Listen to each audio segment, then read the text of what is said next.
Kita tahu negara kita ini merdeka. Kalau tak percaya, tengoklah bendera yang akan dipasang.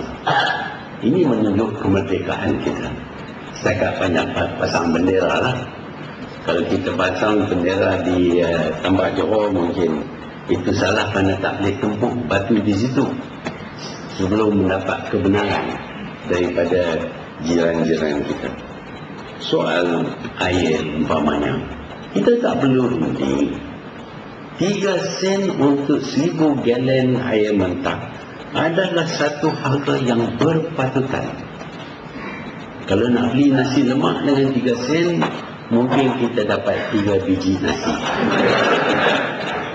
Tapi untuk jual 1000 galen air mentah kepada orang dengan harga 3 sen, that is fair price. Don't dispute it.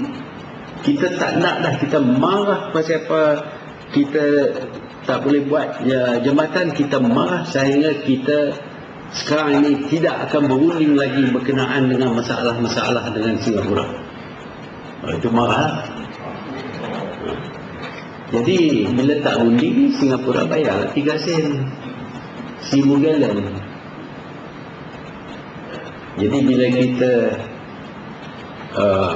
benar mereka bayar 3 sen harga tahun 1927, tidak ada inflasi. Dalam barang-barang lain semua ada inflasi. Naik harga bukan main. Harga minyak pun naik juga sikit, harga rokok pun naik. Tapi harga air 3 sen pada tahun 1927, 3 sen juga lah sekarang ni. Kerana the ability to control inflation is so good that the price of water cannot go up. So we should congratulate ourselves for our skill in containing inflation. Dan kita tak perlu runding berkenaan dengan Central Provident Fund. Duit rakyat kita disimpan di Singapura dengan selamatnya. Apa yang kita nak minta dia? Kenapa kita nak minta dia? Biarlah dia simpan. Kalau dia dapat sikit sebanyak interest, itu masalah dia. Berkenaan dengan Pulau Batu Putih, itu ada dispute sikit. Mungkin kita akan runding lah. Kuningnya dah bawa kes ke World Court, tapi tak tahulah, belum ada result lagi. Demikian juga dengan masalah kereta api Tanah Melayu dan lain-lain lagi. Kita tak mau runding lagi dengan Singapura. Jahat betul jiran kita ini. Sebab itu kita bagi kepada dia seberapa banyak yang boleh, dan kita dapat 3 sen daripada Singapura. Inilah kebijaksanaan politik antara bangsa kita. Kawan-kawan kita Howard, Bush, Blair, Mrs. Blair pun kawan juga. Pasal mereka ini adalah orang yang menyokong kita, menolong kita. Sebaliknya, apa gunanya kita berkawan dengan negara-negara yang kecil yang tidak datang apa-apa faedah kepada kita. Jadi kita tukar dasar-dasar luar negara yang lama untuk dasar yang lebih moden, yang lebih sesuai dengan zaman. Kita membuat teguran sikit berkenaan dengan masalah pengeluaran EP.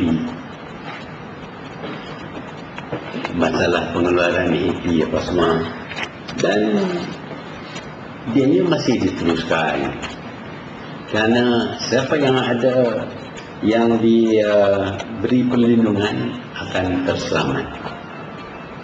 Kita dapati bahawa negara kita ini sekarang sudah merosak moralnya, dan ini yang saya khawatir sangat, kerana kita sudah sejak merdeka lagi ada rasuah dalam negara kita. Ini kita semua tahu. Rasuah adalah sesuatu yang cukup susah untuk dihapuskan. Dia berada di mana-mana saja. Tetapi kita dapati di setengah-setengah negara rasuah menjadi amalan biasa diterima oleh rakyat, dan apabila nak dibuat sesuatu mestilah mengulur sedikit wang bantuan pelicin. Tapi di Malaysia di waktu kita mencapai kemerdekaan tak adalah rasuah yang ketara seperti itu. Sebabnya di zaman British dahulu mereka tidak memberi kuasa kepada pegawai kita. Apabila kita merdeka, maka ternampak kemungkinan rasuah berlaku. Maka Tunku Abdul Rahman Putra Al-Haj, Perdana Menteri Malaysia yang pertama, telah menubuhkan sebuah badan untuk mencegah rasuah. Badan Mencegah Rasuah, BPR.